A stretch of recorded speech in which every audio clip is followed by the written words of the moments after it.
लेकिन सर बहुत इंपॉर्टेंट बात आपने कही है कि जो रिव्यू कराने की बात है वो अभी तक मीडिया के सरफेस में नहीं है, इस पर डिस्कशन हो रही है।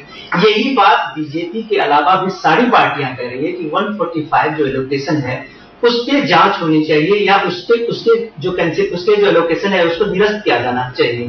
तो आपको लगता है कि सीबीआई की जो इन्वेस्टिगेशन हो रही है इस प्रोसेस को अगर आप आगे बढ़ाते हैं तो क्या ये सारी कंपनियों का, ये सारे जो भी कंपनी है, चाहे वो फर्जी है चाहे वो कंपनी प्रोफेशनल है, उनका एक आप मान लेंगे इन चीजों को कि निरस्त होगा इन चीजों का या विश्वास? केवल डीएलोकेशन ही नहीं होगा, जिन लोगों ने फॉल्स स्टेटमेंट दिए होंगे, जिन लोगों ने फॉल्स वेरिफिकेशन किए होंगे, उनके खिलाफ भी कार्रवाई होगी। डीएलोकेशन के अलावा भी कार्रवाई होगी, आप इससे निश्चिंत रहिए।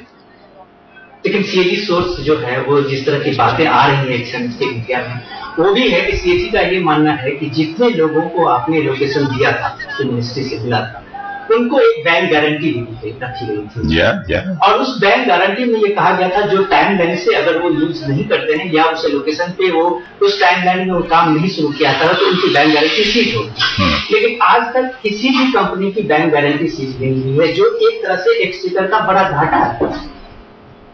ये भी एक बड़ा बगैर जांच की सीज कर ली जाए तो टाइम फ्रेम जो आपने दिया था ये जो जांच हो रही है ये इसी बात की तो जांच हो रही है।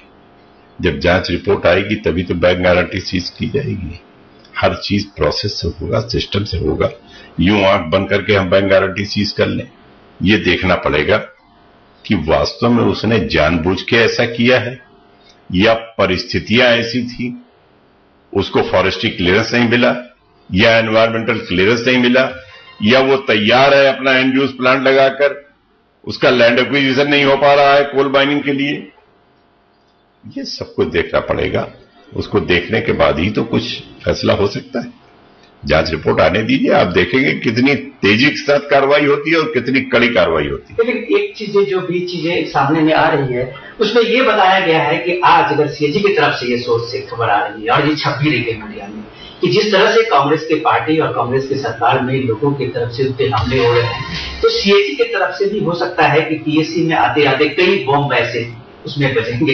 इसमें ये लग रहा है कि उसमें ये कहा जा रहा है कि आपके कोल इंडिया लिमिटेड जिस रेट पे कोल बेचती है, अगर उस रेट को या आप जो इंपोर्ट करते हैं एनटीपीसी के लिए या बाकी चीजों के लिए कंपनी के लिए, वो अगर रेट इसमें कोट किया जाए तो शायद लगता है कि ये 1,86,000 करोड़ का जो घाटा है वो कई फोल्ड में ज्यादा हो जाए। देखिए, कोल इंडिया ने 1 पैसे भर कोई कोल इंपोर्ट नहीं किया। पहली बात तो ये आपको जानकारी हम देते हैं। एनटीपीसी इंपोर्ट करती हो या एमएनटीसी इंपोर्ट करती हो, मुझे नहीं मालूम। इंपोर्ट ओजीएल में है, ओपन जनरल लाइसेंस इंपोर्ट के लिए दिया गया। जो भी चाहे कोल इंपोर्ट कर सकता है, लेकिन कोल इंडिया ने अभी तक 1 पैसे का भी इंपोर्ट नहीं किया है। जहां तक सीएजी की बात है, वो जो चाहे रिपोर्ट दे सकती है, जिस विषय पर चाहे रिपोर्ट दे सकती है, उसके लिए अभी से कोई बात करने का क्या औचित्य है।